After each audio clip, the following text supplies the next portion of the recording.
hard stop to get ready for a council meeting, and I think there's some folks that are still working through some traffic. So we're going to start off this evening with the Public Safety and Public Works Committee meeting. We have a couple of items for consideration to talk about there, and then we'll move over to Administration, Finance, Recreation, and Parks. So the first item on the agenda, well, first let me open up the Tuesday, October 12th, Public Safety and Public Works meeting, call it to order.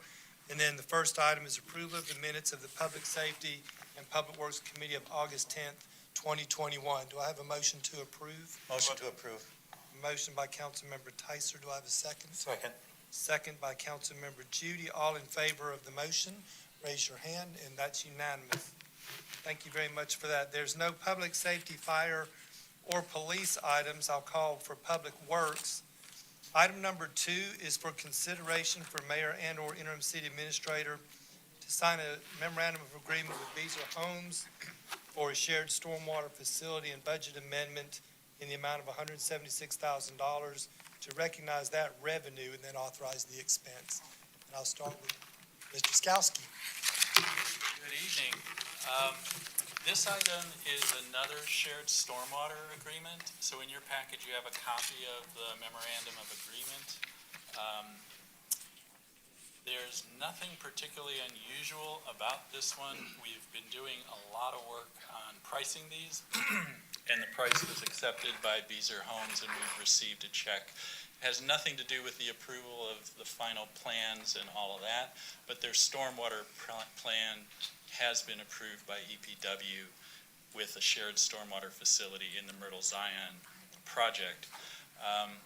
And with that, I'll take any questions that you have about the project or the MOA or the shared stormwater program. Is there any questions for Mr. Skowski? I don't see anything. Is there a motion for the consideration of this MOU? Motion to approve. I have a motion by Councilmember Judy to approve. Do I have a second? Second. Second by Councilmember Tyser. All in favor, raise your hand. And again, that is unanimous. Thank you very much for that one. And the next item is consideration of amendments to the curbside recycling and yard waste contract with Waste Management. I know we've had a lot of big discussion. It sounds like a big item, but I think they have some updates for you that they're going to be going over and talking about this evening. So, Ms. Izzo. Thank you, Mr. Fisher. We just wanted to come back and talk a little bit more about our conversations with Waste Management for the requested contract rate increase that they had made, and we had talked to you all about in August. Just flip ahead. Just a reminder, the solid waste division is residential garbage, commercial garbage collection, the transfer station management and operations, which is actually handled by Republic Services. We have our recycling center, and then the curbside recycling and yard waste is a contract that is provided by the service provided by Waste Management, which is formerly Advanced Disposal. As a little bit of background, we received a request from Waste Management in May for an increase of rate of $242 per home effective July 1st, 2022. The city responded by requesting a no-cost alternative to this request, and what we heard back was that they could provide every other week recycling without glass and reduced yard waste from 2 yards to 1 yard per week. At the same time, we went ahead and issued a solid waste survey to the residents in late August. I'm going to share the results of that with you. We came and spoke with you in August, and based on those conversations and discussions with you, we have continued negotiations with some guidance to take some special consideration for glass and yard waste in particular. The solid waste survey results from August 2021, we had almost 2,000 respondents, which CR tells me is the most respondents we've ever had to a survey, with 849 comments, distinct comments, and those were included in your packet. And what we found from that was very much in keeping with what you all had said with us in August. More than 90% of folks are participating in recycling, and about 95% are satisfied with the service.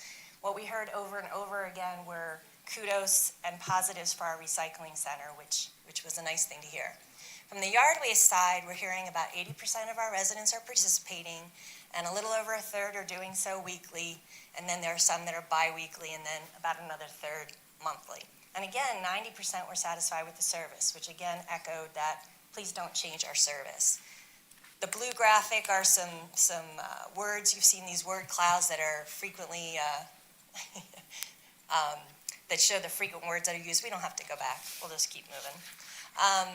As far as the contract amendment itself, after we left you in August, we did a more detailed review of Waste Management's request and asked for some of the backup data and looked into their analysis.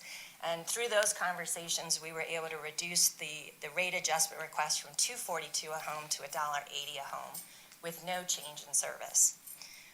We asked further if we were to change some of our yard waste setouts, was there an opportunity to further reduce that? And what we heard back was if we went from that 2 yards to 1 yard, we could reduce that request by 18 cents. And at this point, we're not recommending that the city pursue that option. I don't think we're hearing from our residents that that's what they want, and it just doesn't seem like it's advantageous for 18 cents per home. The last couple of things that they have asked about are changing our escalation clause by going from a combination of CPI and fuel to something that's more tailored to waste, water, sewer, and trash. And they're also asking us to share in the $72 a ton recycling cost if it were to go beyond that. In response, the city has made some requests to modify our administrative charges so that they would increase proportionately to what they're asking of us. And we've also asked them to institute some new charges for customer service failures, for excessive hold times, and the inability for them to process customer service complaints and those that are coming through us. So what that looks like, the bill today for standard service is $23.39 a month, and with this proposed increase, it would be $25.19 per month, and that would go into effect July 1st, which is about a 7.7% increase on the bill. So from staff, we're recommending that the city accept the $1.80 per home increase that will maintain our current levels of service. And there are some potential minor contract language changes that we still need to work through with Waste Management. And together with that change, we would need to do an adjustment of our sanitation rates through a resolution with our finance team. We also are hearing from our residents and from you that we need to consider exploring some option for pilot programs for creative solutions for glass drop-off and potentially for some changes to yard waste. Also, through our comments, we just heard loud and clear, we need to educate, educate, educate, and we have about really almost 2,000 comments and ways we can do that, and that's great feedback for us because our team is getting ready to launch a new marketing campaign for our recycling center and for our services that were as a follow-on from our solid waste business plan, so this information is very helpful to us. And that's all I have. Is there any questions from Ms. Izzo? Councilmember Judy? So, as I said in the last meeting with the folks, how do we know, do we have any certainty that this isn't going to happen next August again? And, we're just taking it up to 171, and all of a sudden next year it's going to come back and we're going to be like, well, that wasn't enough, we should have raised it more, because we're losing money, and now to catch up, we got to raise it even more. Have they given us any, I know we don't have a crystal ball, but can we lock it in? And I know we had this rate locked in. Can we lock it in any better? I think the way the contract's written, we are still going to be subject to them coming back to us potentially in the same time frame next year and making a similar request. I think what this does for us, it allows us to get another year into it, another year further into COVID and hopefully through COVID to give us a better idea of what's happening on the other side. And of course, we have the option to generate an RFP and go ahead and pursue that for FY24 potentially, but this at least secures us for FY23. So we do have an out. Oh yes, we have the same out that they do. So we have the ability to put them on notice that we're not going to renew. And you don't see any other service providers out there that could compete at our same level with the lower cost. I think unfortunately, where we are, what it takes to build an RFP and get it out and then do a transition to another provider, we need a long runway for that. And that's why it makes more sense to us to move forward with waste management for FY '23 and start putting some thought into what we want for FY '24 and what kind of options we want the city to have. But there are other providers out there that can provide this service, but there is that transition piece that gets tricky. Councilmember Tyser. What, I know there's some cities around us having similar issues. Do we have any idea of what kind of percentage increase they're looking to settle at? I'm struggling a little bit with 7.7 when we know that inflation's running about 5.8. I understand fuel is probably the issue here, based on the slide you showed. But, how do we explain this to our residents that it's a higher number than they might expect to see?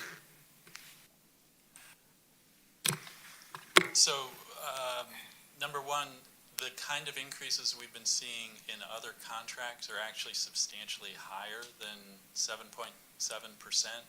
Alpharetta's the most notable. They were notified of a similar situation this spring, and I think their rate went up about 25% from the contractor. The city is adjusting their rates to match, and I'm not sure if it's going up the full amount or a partial amount, but I believe it's a full pass-through eventually to their customer base. So those percentages are actually pretty typical for what we've heard and seen across the country, not just our neighborhood, actually. Thank you. And it's largely COVID and staffing related as much as fuel. Councilmember Hall. Thank you.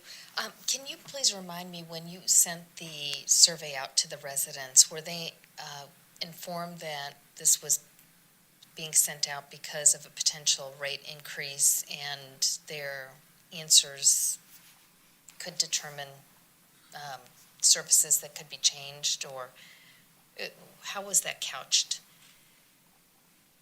I'll take a first stab at that. No, it was not specifically set out in that format. It was mostly a customer satisfaction survey as well as a level of service adjustment. What are we actually getting in the way of participation, and how often are folks using our yard waste and recycling services? We did have the discussion of the potential rate increase at our last committee discussion when we received the $242 per month notice from Waste Management, when Steve Edwards was here as well. So just to follow up, the residents weren't given the option of saying, would you rather keep this service and keep the rates the same, or would you be willing to compromise on this yard waste and maybe do it once a month?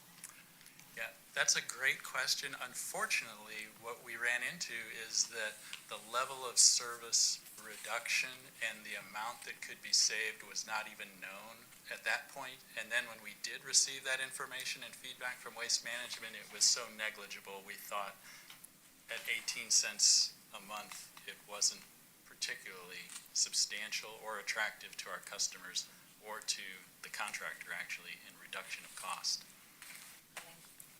Any other comments or questions for Ms. Izo? Yeah, Councilmember Hall, just looking at those numbers, I would just kind of estimate that if you went from 2 to 1 cubic yard, you'd probably go from 7.7% increase to a 7% increase. Just kind of rough numbers. So the recommendation brought forth from the staff is to accept the $100.80 per home increase, and then allow staff to continue to work to mutually acceptable language to address some of the administrative charges, the escalation factor, and the increases to the recycling process charges. And we would be bringing this back to committee for a final pass-through. What we are trying to gauge is whether this rate increase was something that the city was comfortable with, so we could finish negotiating the rest of these minor terms. So this, I'm sorry, you're correct. This is for guidance. Is there anything else? Yes. Thank you. Just one last question. What are our other options if we're not willing to accept this? Do we have an option? But we do. We could reject this and get started on an RFP. We'll likely have to do, it would be unlikely that we could have someone on board for July 1st, 2023, 22, sorry, that's FY 23. 22, we would need to work with Waste Management as a transition if someone else was the selected provider moving forward. So that was the decision point we were at in August. And what we were hearing was that the changes to service and frequency and how we were doing this wasn't something that it seemed like people were open to. And then we were able to negotiate with Waste Management and get the price down a little bit. So we thought we were probably in a better place to then move forward with this. And then we'll start working on the RFP so that the timing's a little better for FY '24. So, but we could do that. That's what we're talking about. Just in rough numbers, $1.80 per home per month is about how many total dollars per year? So it's about $2 a home, and we've got 25,000 Yeah. accounts. So $50,000 a month, so you're looking at $600,000 a year. Mhm. Thank you. So we good moving forward with where you're at right now to continue on the language, I think, is the guidance. I'm not hearing anybody yelling or hollering stop or anything, so I think we're good to continue on for right now. And they'll be back to you before anything official takes place.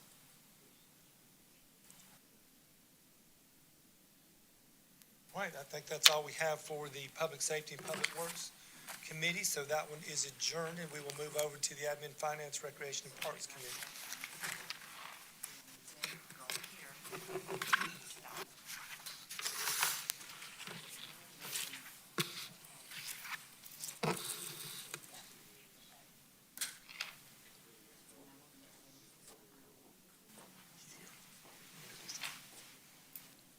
was gonna do something first.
Recreation and Parks Committee to order for Tuesday, October 12th. And again, the first item on the agenda is approval of the minutes of the Administration, Finance, Rec, and Parks Committee meeting of September 14th. Do I have a motion to approve? Motion to approve.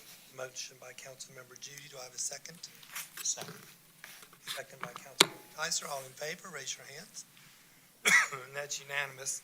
Our first item is a community development item, and I want to take just a quick second and introduce somebody that we're very excited to have today, Mr. Jason Gaines.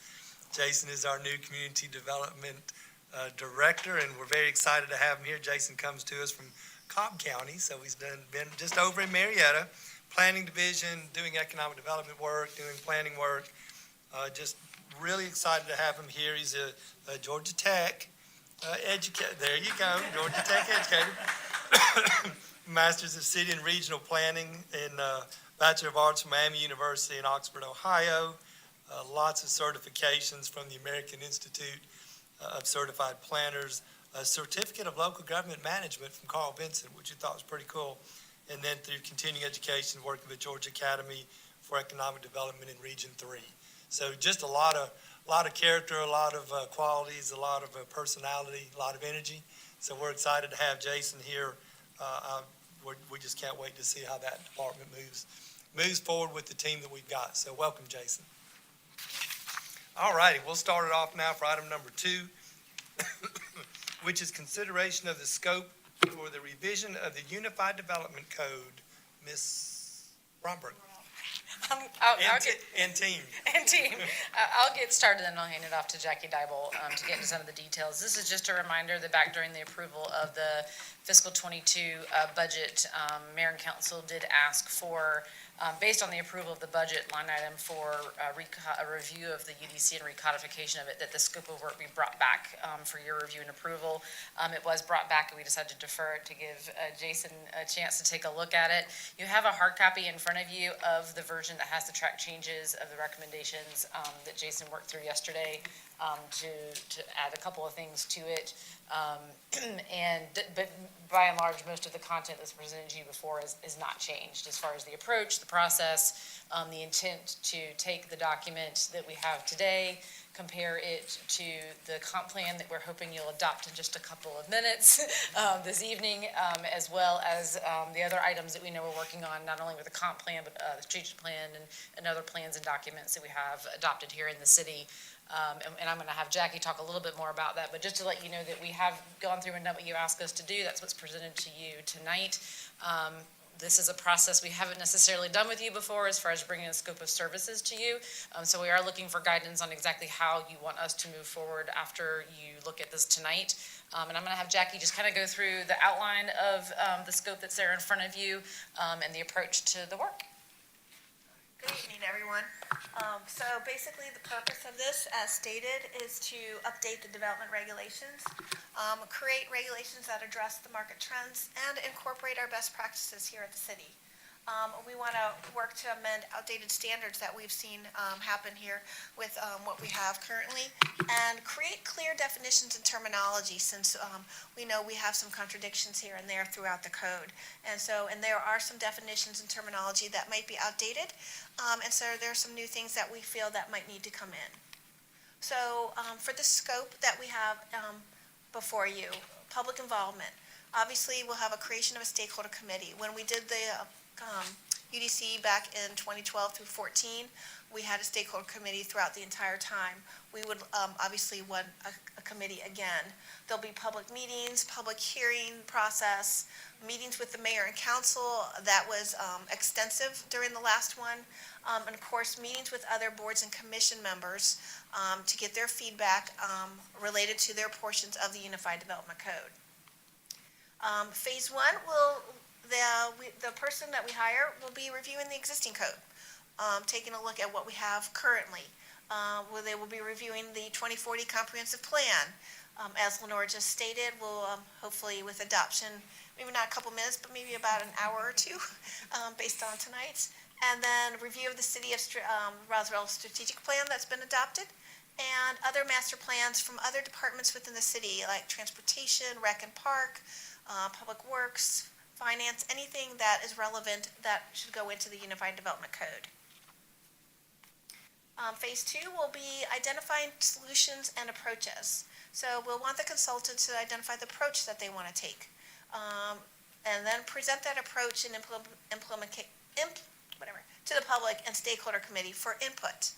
And then we're going to want a framework to address the issues identified in the comp plan and other long-range plans that we have that are currently adopted. And of course, then we want a draft document that meets all state of Georgia statutes, which means that our legal team will be involved as well, since they will be looking at this portion to make sure that everything that we update and change will be able to meet all the legal standards for the state of Georgia.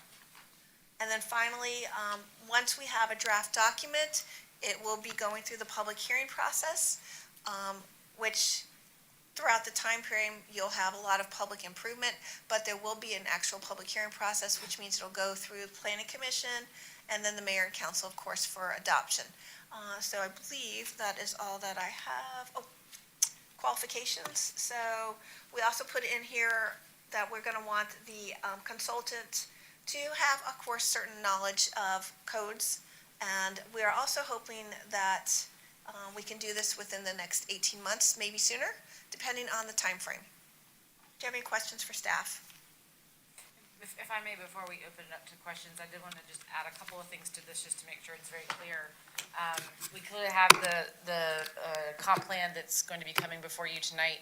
We know that we're also going to be bringing forward later this month the amendment process for making additional changes to that comp plan. Those would be incorporated as well into this process. This is not something that would start before those have been vetted. So just to make sure that that's clear, that it will be the entirety of the things that you want included in the comp plan, and that we get adopted, that would be included in that dialogue. And the approach that Jackie's referring to is the approach to how to deal with the differences. So for example, if there is something that is in the UDC that doesn't support what's in the comp plan, what does it need to say? And making sure that that's a part of the dialogue and the process of going through and determining what changes are going to happen. Same thing if there's two places in the code that are referring to the same item and they contradict each other. It says in one place that you can do A, but somewhere else it says you can't do A, you can only do B. Well, which one do we want it to be? And so all of those are the kinds of things that would be a part of developing an approach to what is that new document at the end, once we make all of those adjustments, so that instead of going in through and doing a ton of text amendments, we want to make all those decisions at once in one whole document and then bring that document forward for adoption, to then moving forward to be the new document that we're working with. And as we always continue to say, and Councilmember Hall and I were talking about this today with Jason, is that will continue to be a living document. Doesn't mean that it never changes again, as we keep saying, but this is to do one whole change at the same time in order to bring it into compliance with all of these plans and documents that are being adopted by you guys right now. So I just wanted to add that. Councilmember Tyson. Thank you. One of the things that might be included here under one of those bullet points of what you're going to do, want to make sure I express myself on this one. I'd like to see us, as part of this process, take each zoning category and, with all of the changes that have been made to the UDC to date, get a clear view of what can actually be built in that zoning category the way things are written today. And I say that because I got a call this week from somebody who wanted to invest some money in our city and build something on a particular piece of land that all of us would like to see something built on. And the question was, what can we put there? It turns out it's zone CH. And so I suggested that they call Lenore, because I didn't know Jason was here yet, but suggested they call Lenore. And just out of curiosity, I called Lenore to find out what they could build there. And based on all of the changes we've made and some of the changes that will be made tonight, aside from light manufacturing, senior living services, and some medical, it was a little bit of retail. It was all of the little pieces of changes we've made had narrowed it down to the point where that piece of property will probably stay empty for quite a long time. And it's not just the changes, I think I saw up there where you talk about changes in the world around us and the kinds of things that are being built in today's world. But looking at what can, how does that fit into what can be financed? How does that fit into what can actually be built? So what is the code for each of those zoning districts allow us to build? What is the world around us telling us that can actually ever be built? And how do all those things work, again, with 2040 comp plan? I'm very concerned that we've created lots of changes, which may all be good changes, they may be bad changes, but we've created categories where it's so hard to find something that could go there that we never are able to have anything in that spot. Realizing that council can override all that sort of thing, chances are they're not, people won't move forward if they know that's the case. So understanding that, I think, would be another outcome of what I'd like to see. Councilmember Judy? Thank you. As you know, I'm for more throwing the whole document out and starting over. I know that gives a lot of people heartburn and people want to jump out windows and stuff when I say that. But with that being said, I think if we do a complete review, as this says, include stakeholders, public early on, in the middle, and at the end, and we really look hard at the document as a whole, what works, what doesn't work. I also would like to look at master planning certain areas that we want to see built in certain ways, to include incentivizations or overlays or whatnot that would maximize those areas, using the public input and what we see.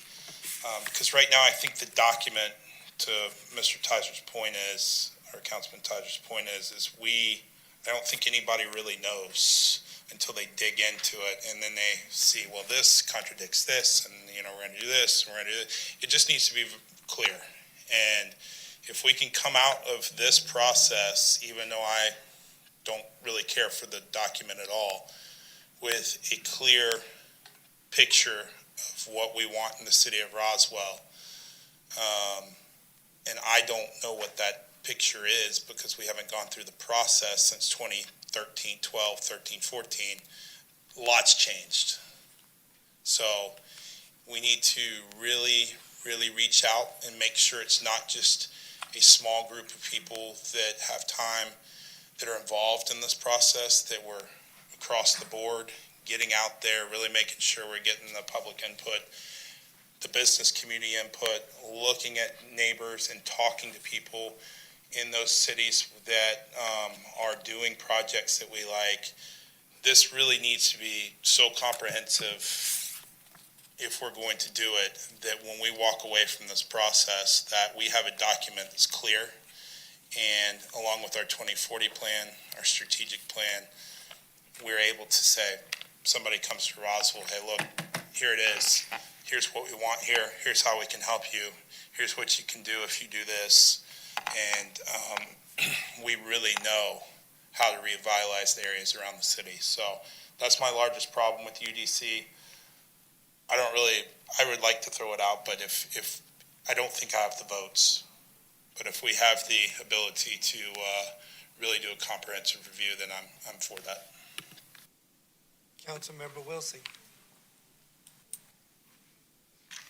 Yes, I just, wanted to make sure that this, when you're looking at it, we're going to be looking at every single aspect of it, from all the processes and procedures, every single area, zoning category, even down to the illustrations, just so that we have something that really looks and feels like Roswell and, what we all envision the city of Roswell to be.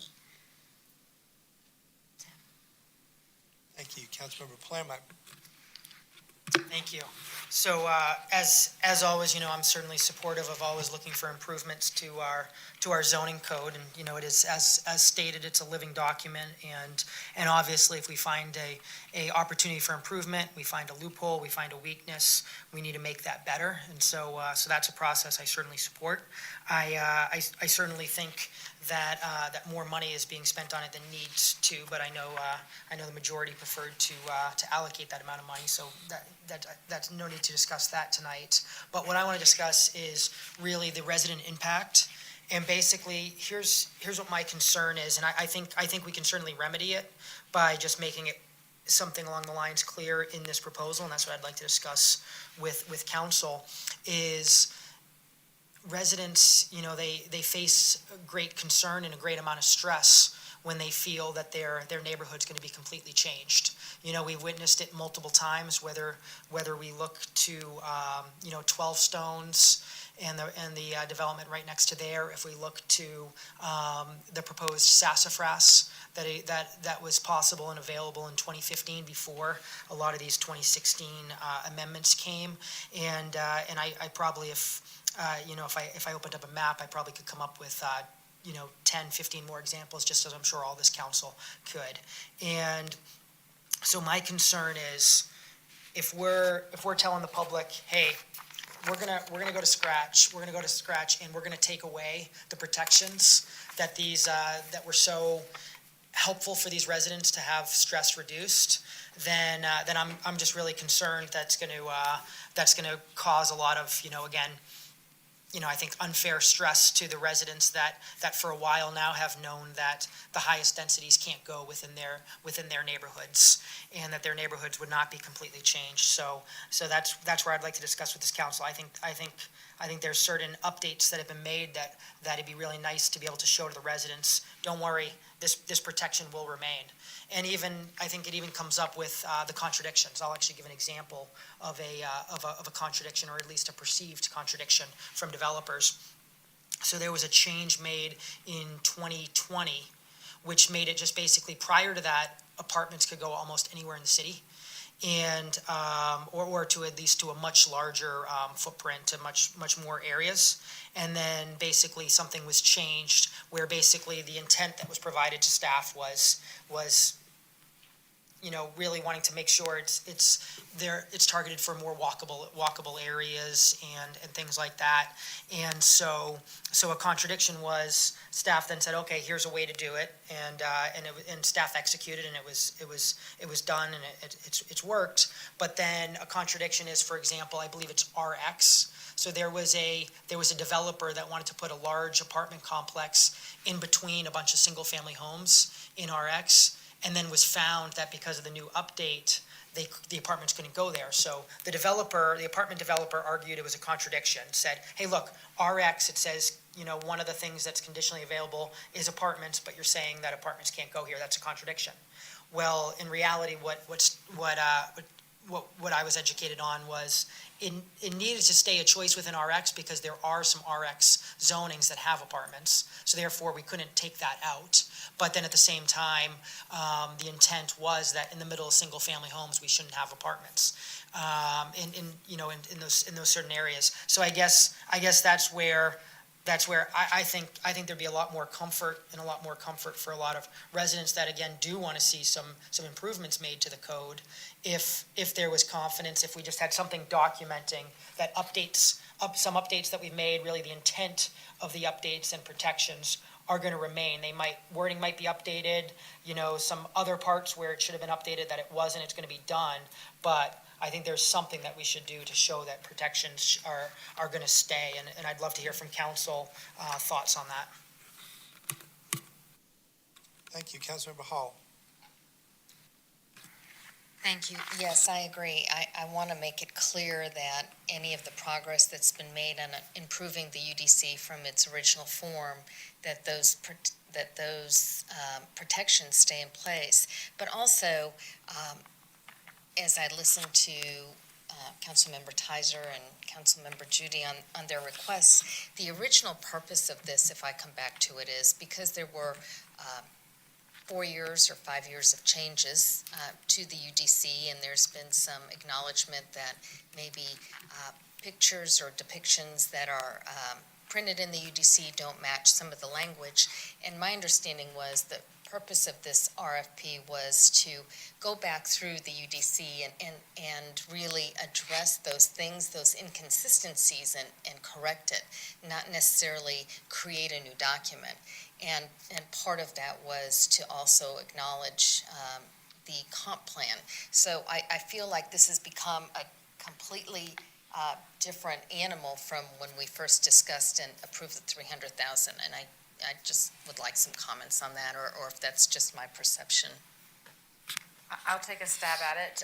So the intent of reviewing the document is specifically to take a look at the adopted comp plan and determine whether or not there are elements within the numbers of the code or in the use tables where the different categories based on the zoning classifications don't match. So for example, let's say we have a new let me back up. We have new character areas that you're proposing in the adopted comp plan, if it gets adopted tonight, that aren't captured in the UDC at all. So we have suburban residential in the UDC as a character area, but there's 3 new ones that you're creating that aren't in there. So you automatically have a gap, right?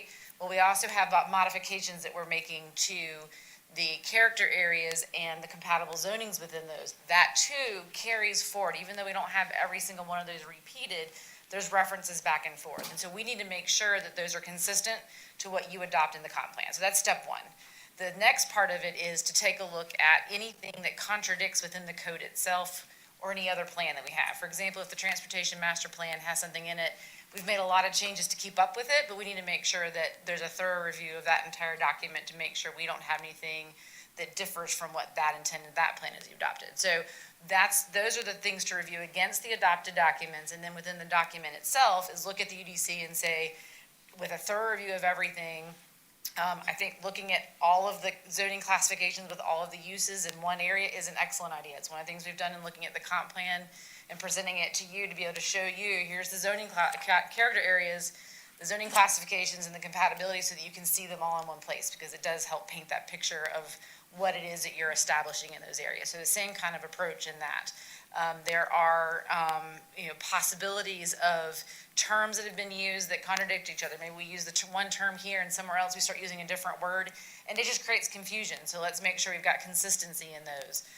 As Jackie mentioned, there are some graphics we have in there that may not be as up to date as they probably could. They can be misleading. The intent was to help tell a story, but it doesn't look like Roswell. I mean, it might be a square lot, and yes, we have square lots, but we don't have all square lots in Roswell. So, making sure we have enough examples in there, that we have things that not only depict in text what you intend for the city to look like, but if we need supporting graphics to go along with it, that they are helpful as opposed to causing confusion, sort of thing. So there isn't any intent to go through and undo any of the text amendments that have been done since the document was originally adopted. It's not about that. It's about looking at it as one. And we use it all the time, and we still find things that we have a running list of, well, if this is something we're asked about, we probably should be aware of it. But we want to have somebody who is an expert in reviewing these documents and creating these documents to take a higher level approach in reviewing it and helping us identify those places where there could be contradictions, bringing those contradictions forward for public input. Which way do you want it to be? Is this the way or is that the way? Or is it neither of them? Let's have some options available. And then same thing, it's coming to you as well. So there's not any recommendation to say, you had conditional use here, we don't think it should be that. That's not, filling out those tables and deciding where things are allowed to go is not part of what this would be doing, unless there's something specific in the comp plan that you've approved that says, no, we want to allow that use there. So just to be clear on that, this is not to go back and vet through and undo any of the changes that have happened. It's just to look at the document compared to those other ones. So hopefully that answers that question. Councilmember Wilson. Thank you. Yeah, I just wanted to kind of emphasize that I think the intent is to keep those protections and not only keep them, but reinforce them throughout the entire document and make sure that we take out those inconsistencies that might result in the loopholes that you mentioned. Again, we've done a lot of work with the comp plan, so I think just making sure that every aspect of it matches the new comp plan. I also think this is going to give us a great opportunity to do some community engagement and get people involved. I think when it was originally developed in 2014, there was a lot of confusion, what is a UDC? And I think now that we've lived with it for almost 10 years, everyone knows and they know how important it is. So I think we'll get a lot of good feedback from the community. And it'll also give us a chance to talk about some areas for revitalization and to work on those master plans so that we have something to go out and talk to folks and potential, investors to improve. And just to clarify on the master plan, I know that Councilmember Judy, you mentioned the same thing. So we do have another key objective in the strategic plan, which is to do some additional smaller master plans. So there's some already in the comp plan that have been done, and once we make these amendments, there'll probably some stuff we'll revisit on that. But then we also have another separate item that we would be bringing back that's not a part of the UDC. So the UDC is the technical, resource that we follow to show people how they need to build things, but then doing the master planning would be a separate element and another thing later. Kind of to further on with that, actually, the presentation you see tonight for the comp plan, I actually put that slide in there related to the 3 master plans that were part of it. So that will be something that we'll want to make sure it goes into the UDC, because we don't actually have those in the code right now. So that will be something that will need to be looked at and addressed in order to match what the comp plan has. Mayor Henry, and then Councilmember Palermo. Thank you. I think that we need to backtrack a little bit here to, and I hate to say this, to where the UDC was adopted. I was not involved in local government at the time. I was minding my own business. However, it did pique my interest at the time, because what the public was told was our zoning code had been amended so many times, it's the same conversation we're having now, that there were gaps, that there were inconsistent messages in the code, that we had really spent, I can't remember, at the old zoning code, was it 25 years old, 30 years old? Okay. So 11 years old, and what we were told is we really needed to look at just cleaning it up, et cetera, et cetera. And then somehow, and I don't know how, but I was aware of it at the time, that there was a push to go to form-based zoning, hence the UDC, which was basically a form-based zoning code. And there was a big push for that at the time. And the form-based zoning removes all discussions about density and the things that we in Roswell are used to discussing.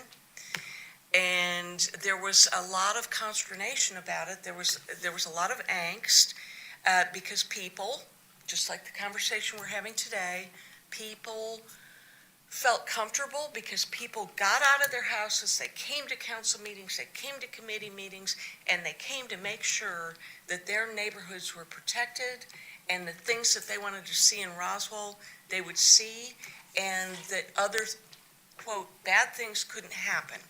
So I find it interesting that we're right back here again, and what I would like to say is we don't have the trust of the citizens of Roswell. And the reason why we don't have that trust is because the UDC tried to move us to form-based zoning, and then we ended up with a hybrid. And now we're talking about redoing it again. And people are thinking, oh my God, I've got to come back out of the house. I've got to fight this fight all over again. So my question is, and there are greater minds in this room than mine, but my question is, how can we accomplish an improvement without causing the angst and concern of our citizens? Because what I would like to do is create a zoning code that is very clear to anyone coming in to develop, and it's also very clear in protecting our neighborhoods. So how can we, and this is my question for you all, how can we open up this document with the trust of the citizens of Roswell to make improvements and not cause them concern? That's my question. Councilmember Palermo. Thank you. So ironically, when Mayor Henry started talking, I was thinking I was disagreeing with her, and then the more she talked, the more I realized I agreed with her exact points. And actually, interestingly enough, Councilmember Wilsey, everything Councilmember Wilsey said, I agreed with, and I saw Councilman Judy nodding his head to when Councilmember Wilsey was talking, agreeing as well. And Lenore, everything you said, I agreed with. So I'm loving the conversation. My issue is it's different from what's here. So, Lenore, you brought up, different aspects that are here. correct redundancies and the conflicts, create, proper graphics, things like that. Agree with literally, you could have, you could go back to the tape and just listen to what you said, and that's what this document should be. And because then I think it's doing two things. It's being clear to the residents, which is gonna, give them some reason to have a little confidence, just as Mayor Henry was mentioning. And number two, it actually be clear to the consultants. Here's exactly what we want. The problem is, here's some examples of things that were not mentioned and that I think contradict what Mayor Henry, Councilmember Wilsey, myself, and you, Lenore, had said. So for example, because everything you said was cut and dry, it was completely clear, but let me give some things that are not so cut and dry. For example, here's something that's very subjective, and I think gives good reason for residents to be very concerned the protections are going to leave. Remove or amend outdated or inappropriate standards. Obviously, we all agree with that. The problem is it's subjective. I feel, we should, I think with Alpharetta, in their zoning code, they have a lot of more strict aspects that I think create some better zoning, some more appropriate densities, and great developments in Alpharetta. So I'd love to remove some stuff outdated and make some things more similar to how they've been doing it. But the problem is, again, it's subjective, because what if the consultant comes in here and just says, you know what, it's outdated and inappropriate to not allow 113 houses where those 13 were, which was allowed prior to the updates we made in 2016. And then same thing with create regulations that address market trends, et cetera. Absolutely want to address market trends, but if the market trend is, large, very large buildings, they get a higher and best value. There's a lot of cities doing really well with much bigger buildings. Well, this is going to be right there, the justification for that consultant wanting to come in with their different ideas and really changing some different aspects. And you can of course argue, oh well, we can just ignore that or fight against that, et cetera. But again, here's what's going to happen: two things. One, I'm concerned if it's in this document, and many things are in this document, that's what the consultants are going to go to. And number two, to Mayor Henry's point, it's just going to further create distrust with the residents, because again, they've gone through this before. They had the UDC come up, which had all the different issues that Mayor Henry just mentioned. And then so it took so much showing up, sometimes their neighborhood changing, sometimes them showing up in enough force where their neighborhood did not change. And then finally, they start getting protections added. And the way this is written, that there's so much excess in addition to everything you'd mentioned, Lenore, is why I'm very concerned that this is just creating the opportunity for removed conditions. So what I really want to see us agree on tonight, because again, everything that Councilmember Woolsey said, Lenore said, Mayor Henry said, we're all in agreement. I saw other people nodding their heads. I'd like this draft request for proposals to be thinned down and really cut out the aspects that aren't exactly what you address. I think you all did a real good job of creating a thorough document, but I feel we need to be more focused on what the exact goal is, which actually, even now that I think about it, even Councilman Judy had mentioned the goal, which I agreed with that. And it mentions, here's something that's actually outside of what you had said, Lenore. It mentioned some master plans or something like that. That's something I agree with. So that makes sense. I think there's no concern that if a master plan is created, that a protection will be removed. But I think a lot of residents would be really getting stressed and really worried that these protections for their neighborhoods or for their areas and the character, et cetera, are going to be completely removed from this. So I'd really like to see us tonight removing any concerns. Maybe we even just have to specifically add a sentence: protections that have been added, the intent is to keep, and to make, something along those lines, just to make it crystal clear to both the consultant and to the residents. Sure. So just to be clear, I think it's something we definitely can add, because I think that does cause a point of confusion, is that this is to see I'll come back to that. It is that the intent of this, and Jackie's just pointing out one statement in there that contradicts this, and I think we need to correct that, is the intent of this was not to go through the zoning and the uses that this council has approved to be in different areas. Now, like I said, if it contradicts the comp plan, I'm going to bring it forward to say, what do you want it to say? But the idea of this was not to do that. We need to make that clear. That when it's referring to standards and it's referring to the items, it's the setbacks and the pictures and the other standards that are in the other sections of the code or in the definitions about building coverage. For example, we have a definition of building coverage, which is basically only the walled principal building, accessory building, doesn't count driveways and decks and pools and sidewalks and all the other hard surfaces that might get added that contribute to the stormwater issues that we've had. And do we want that to be something we take a look at and review? So that's what the intent of those words were, but clearly that's not necessarily the same message that you're getting. So that's something we can put in there. And whether it's we add that there's not going to be a review of those uses by the zoning categories, with the exception of if there's a contradiction to the other plans, we can clarify it that way. And then there's one that we just saw that's in there that the idea was to see, we get a lot of uses, the use categories that we have in some cases are outdated in the terms that are used. And so are there uses that come up that don't fit into anything? I'm trying to think of a good example that came in recently, and I was helping her in the pod, was she was wanting to do a after-school program.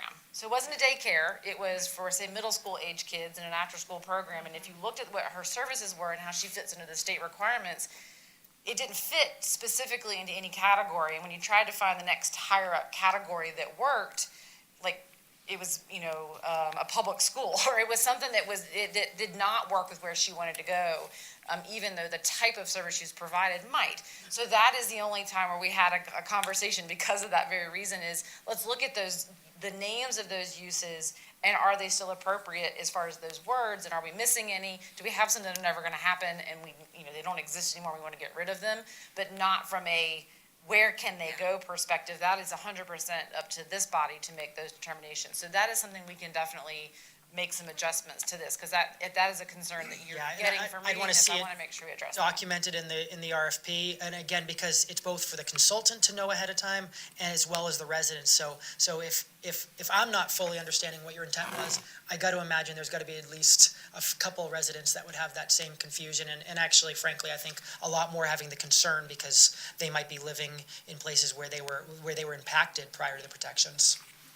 Just to make sure I understand, is there anything else from a protection perspective other than where uses are allowed that you're thinking of that we might not be thinking in the same way, just to make sure that we're clear? I would think of where uses are allowed and minimum lot sizes Sure. and what was that?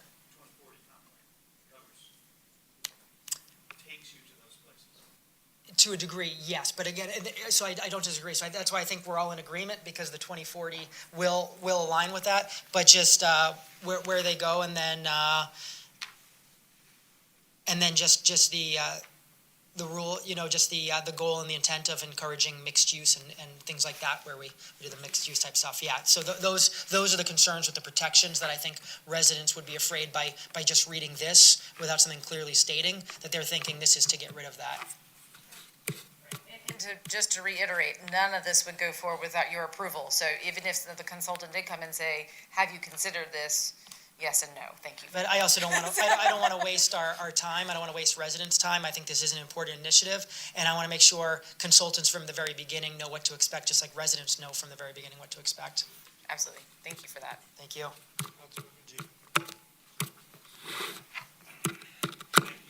Sorry. Thank you, a lot of good points. I agree with 98% of them. Again, I think a lot of the distrust that's talked about comes from the document, not necessarily what we're doing to the document. I think the document has been distrusted from the start, and there again, we're trying to fix something that a lot of people think was broken from the beginning. But with that being said,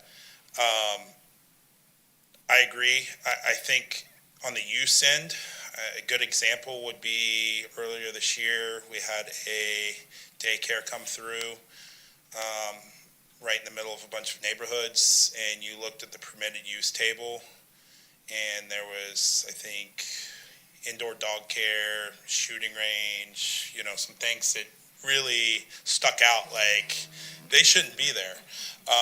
So I know that's ultimately up to this body, but when going through this, they should be able to say, hey, y'all might want to take a look at this. That's what I'm talking about is in the overall review of this, I mean, that should stick out and we should know, hey, look, because when you put all those things underneath the uses in certain areas, it's going to be pretty evident, hey, look, this shouldn't be there.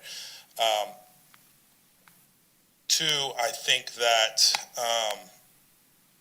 the confidence of the residents behind what comes here, so I think before next committee, when this comes back, it's going to come from us.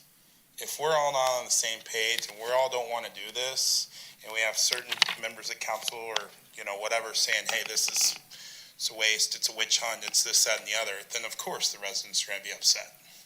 This is doomed from the start. So we need to be on board to making the UDC better as a team, as a whole, because otherwise there's going to be mistrust from the beginning. So let's get this how everybody's comfortable, because at this point, anything we can do to make this document better, let's go. But it's got to come from us at this table being unified on making this better. Mayor Henry. Well, I would like to go back to what we talked about before with trust, and also with redefining this document. And, when we back up, I'll tell you my opinion at the time when the UDC was proposed. The city of Roswell was not ready for form-based zoning. I still think the city of Roswell is not ready for form-based zoning.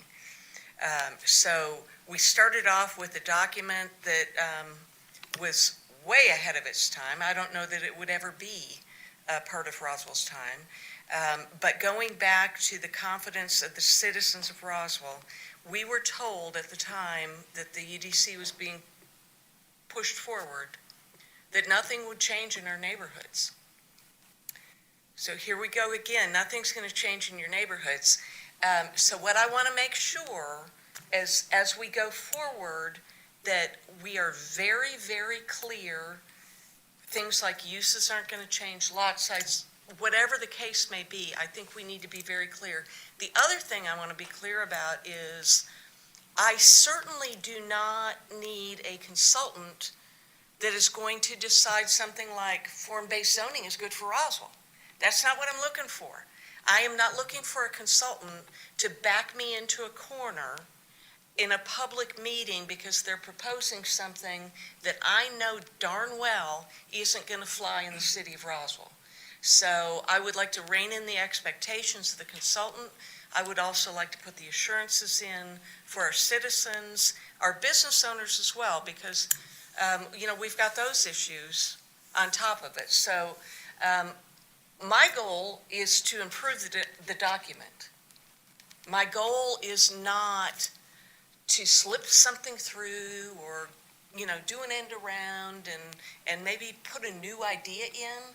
I don't know that that's where we're going. I think that we all need to kind of take a pause and learn from the fool's errand that we were on back when the UDC was adopted and not make the same mistake again.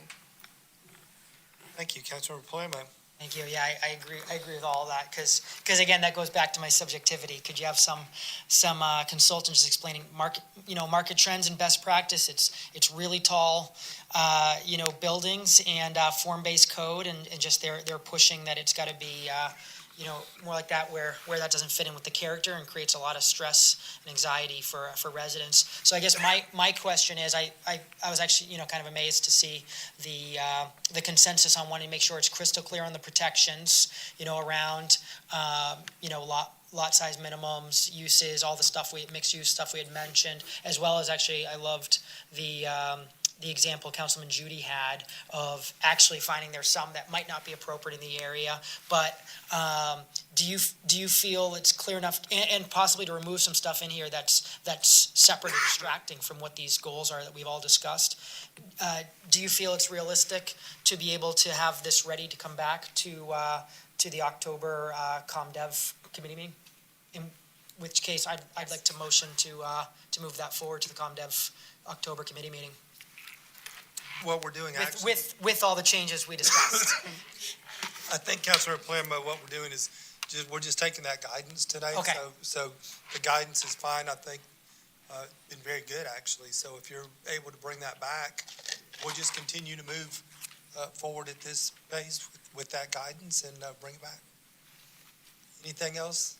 Little Jason, you guys are, If you have anything else, feel free to email us. If you think of something else, get it to us. We'll make sure it gets incorporated, and we're trying to keep the changes tracked so that you can see everything.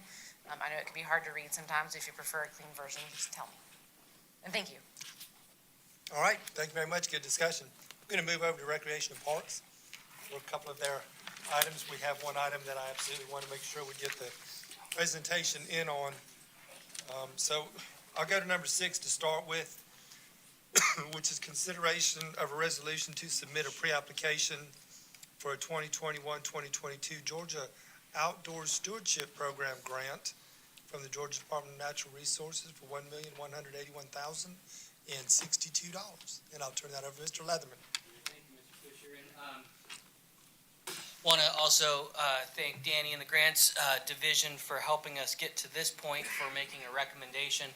If you've seen ahead on our council meeting, we also have this request for resolution for application on the council meeting. Our deadline is the 15th of October, which is just in a couple of days. And so needed to get this into committee today with a recommendation to move it into council meeting this afternoon. I have some slides prepared, but I'll let council kind of dictate if you want to see some more details associated with this project. Taking you back, this is associated with the ASAN Phase 1 and Phase 2, which was funded up to construction documents. It's consistent with our 2016 River Parks Master Plan. We've been doing a number of presentations in the progress of getting those construction plans done. This is specific to Phase 1, which is the fitness trail loop, which is adjacent to Don White Park, and then kind of dead ends in the middle of the ASAN property. Phase 2 is not considered as part of this grant, which is the Children's Stormwater Garden area, and then Phase 3 of this project is the building and facility, which is also not considered as part of this application. Motion to approve. Second. Second. Roll it. Yes.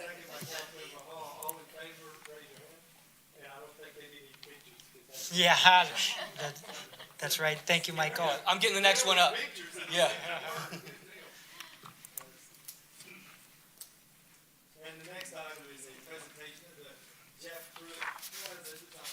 And this is an information item and a request for feedback on a project that we're working on. We've been looking for a way, as you all know, we lost Jeff Pruitt, our deputy director of the department, during the COVID pandemic, and looking for a way to celebrate his legacy within our park system.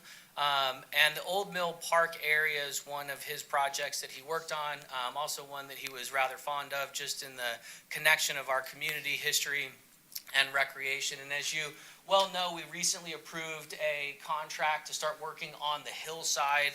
So this is just a couple of existing conditions photos, but we have the section of the park leading down to what we're calling the plaza or patio area, right between the Old Mill Machine Shop, the covered bridge, and the new boardwalk that was one of Jeff's last projects as part of his role and responsibility.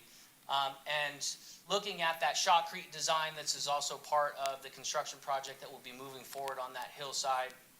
And what we're looking to do as part of the future of that project is the improvements along the walkways. And the landscaping that you see and some of the improvements of art installation locations were part of the original design that we would improve after we had the bank stabilization done. And so the addition of this part of the project would be looking at an actual dedication memorial there in the center of the plaza, similar to the brickwork that we've done both at the Adult Recreation Center, also behind us at the Vietnam Veterans Memorial, that would just recognize Jeff Pruitt and his contribution into the community.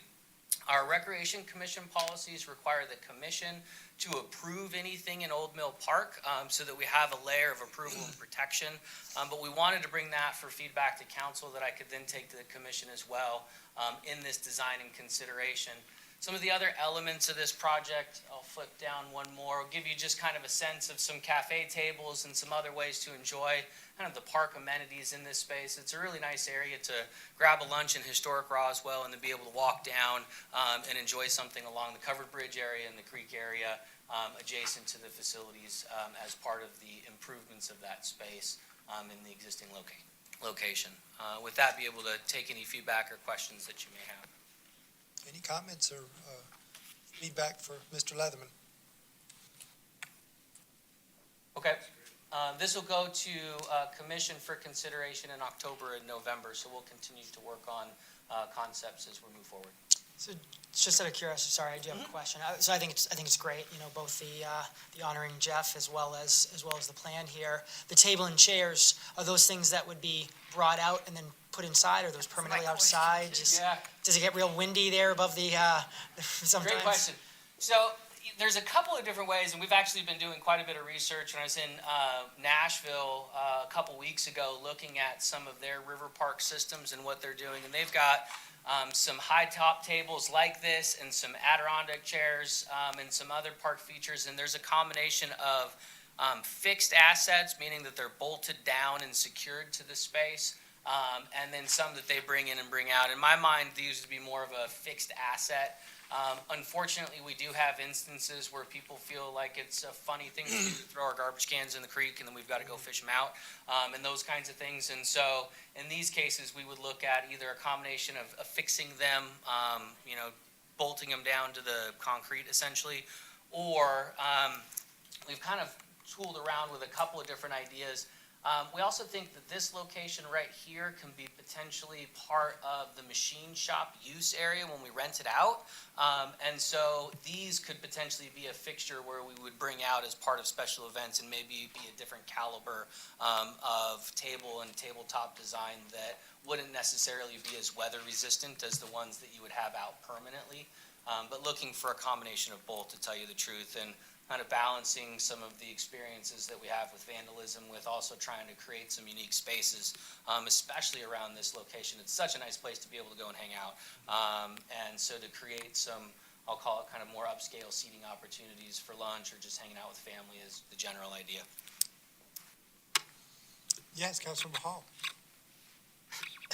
Just want to add this, I recently saw this where you can do fixed fixtures for seating, and city in European country took barrels, like big, large barrels, cut them in half and arranged them in such a way, and that's a fixed, I mean, I'm sure you guys will figure that out, but just wanted to throw that out there. It's fixed and people can't pick those up, but, they allow for seating, private seating, different groups, so. Yeah, thank you. Anything else from Mr. Leatherman? Thank you for that Thanks, y'all. design. We appreciate that. We'll move on to item number 3 in administration. It is consideration of the 2022 calendar of mayor and council and committee meetings. And I'll turn it over to our city clerk, Marley Press. All right, well, we have the calendar for next year, and we just wanted some guidance on a few of the dates that we have. We don't have as many that we normally do. I think it's a little bit less. But we did have the May one that we would have a open forum on that May, which is Memorial Day one, to see if you wanted to move that to Tuesday. Then we also had, now, as you know, just like today, we have moved this meeting from the Monday to Tuesday for council due to Columbus Day. It's not a holiday that's observed here, but wanted to see what you all wanted to do with that, if you wanted to move it. And then also in December, In the past, we've done two different things. This year, we have moved the community development one up, and we did, you all did choose to cancel the second council meeting in December, but you wanted to keep the community development one. So we wanted to guidance on what you wanted to do with those dates.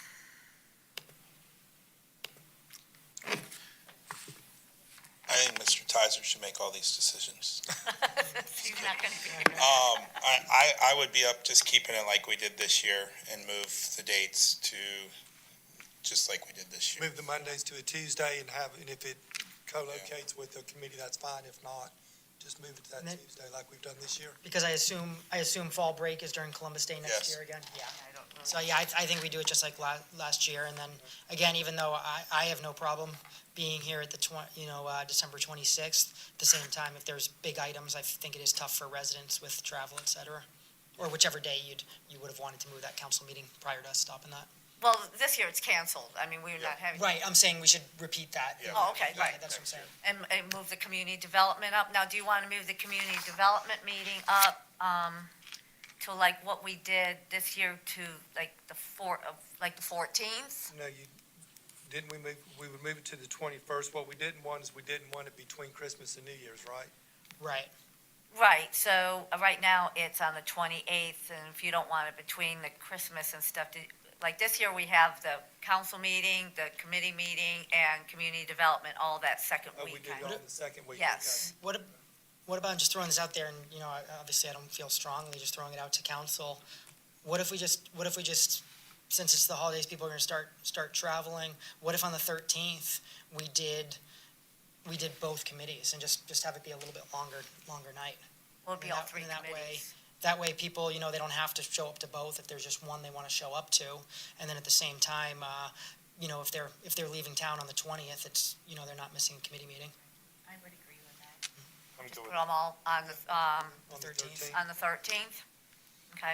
And then what about what did we say about the 26th, It's canceled.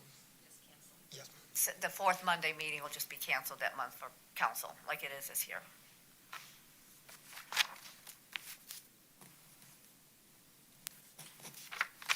Good. I think that's what we I guess were need looking for. I need a motion to make those changes. Motion to approve. A motion by Councilmember Judy. Do I have a second? Second. Second by Councilmember Palermo. All in favor, raise your hand. And that is unanimous. Thank you very much. Next item on the agenda is consideration of an FY 2022 tree planting partnership application from the Sweet Apple Elementary School Girl Scout Troop 2545. They want to plant and maintain 5 mature hardwood trees, and Mr. Blitch handles our tree planting partnership program and is going to discuss this with you. Motion to approve, but looking forward to whatever Danny feels we should be aware of.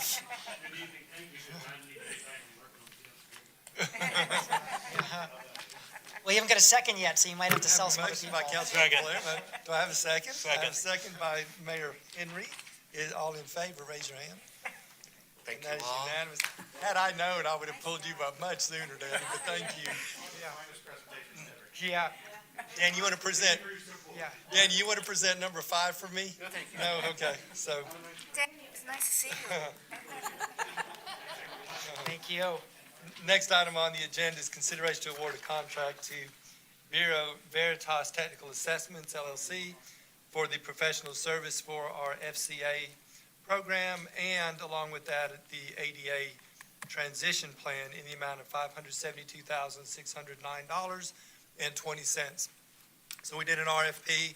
This is actually the second time now we've gone through to be able to refresh our FCA program, the Facilities Condition Assessment. We pulled in quite a bit more. If you all remember, you actually approved a Rec and Parks FCA. So we've done it all in one contractor now, which is why it looks like it's more money, but we're doing a lot more with it. And then on top of that, there's also an ADA component of this that we have never done before, that the Department of Justice for about the last 10 years has been quite not happy with the city not having a transition plan for ADA. So we have that budgeted. So the total amount of the contract, the $572,609 is within budget from Bureau Veritas Technical Assessments, $150,000, which is already budgeted for the funding for Rec and Parks, FCA, the ADA transition of 200,000, and then there was 222,610 for the FCA original refresh, just the general government building. So with that, we would ask for approval to move forward with Bureau Veritas technical assessments. Councilmember Palermo. So thank you for that, walkthrough of kind of course, what it is and all, but, if it was $572,000 for facility improvements, then I feel like that number makes total sense. I guess just help me understand why the number's so high. What goes in to why just for an assessment? Okay, so it's not, this isn't just what you would think of just as getting a plan. This is actually our working plan. So they come out and assess the buildings, but it's every building, it's every component of every building, HVAC, painting, floor covering, bathroom fixtures, and they go through an entire life cycle of everything in our buildings. The reason it's so important to us is we don't want to replace something just because maybe it's broke if it still has life cycle left. Depending on how much life cycle, we'd rather repair it and keep using it. If it's close to the end of life and it breaks, we don't want to dump money into it to fix it and then replace it next year. So that's what this program does. And it looks at every single one of our buildings. Every time we do this now, we've found buildings that we've missed or we've needed to add to it because we want to get all of our facilities in there. We've never had recreation and parks infrastructure before. Their fencing, their ball field equipment, the bleacher equipment, those things that have life cycles that we just replace when we need to and repair when we need to, but not really knowing what's left. So that's a big portion of it this year, and you all did fund that for $150,000 to be able to look at all of their infrastructure. And then the last component is the ADA component. That's looking at all of our sidewalks, all of our entrances in and out of our sidewalks, in our parking lots, in our buildings, the structures that we have for ADA compliance, which we have never done before. We did life safety issues when we did the first FCA, well, probably the last refresh also, but that's just looking at code. This is strictly for ADA, for our certifications of knowing that the city has a plan to keep up with ADA. So when you put all those three together, it's very expensive. Well, it's not very expensive for what you're getting. But what's most important is it's not a plan. I don't know how to say this. It's not like a master plan. This is a working plan. When we get done, we use this document every year. Every year we come to you with budget amounts based on our FCA. They tell us what needs to be done, how much they think it's going to cost. They give us cost estimates on all of this. And then our building operations staff works through these and comes to you at budget. The nice thing about this is the time frame should be around December, so we'll have our refresh ready for the new budget talks for FY23. So there is a lot to it, Councilor Palermo, but this is what we use. I mean, this is what guides us through when we do our preventative maintenance in our life cycle costing on our buildings. Any other questions or anything I can help you with? So the consideration is to go with Bureau Veritas for $572,609.20. We'll have a motion for this item.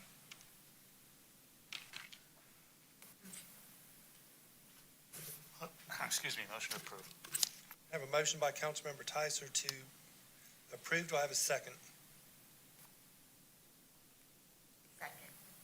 A second by Councilmember Wilsey. All in favor, raise your hands. And that's Mayor Henry, Councilmember Palermo, Councilmember Wilsey, Councilmember Judy, and Councilmember Tyser, all opposed.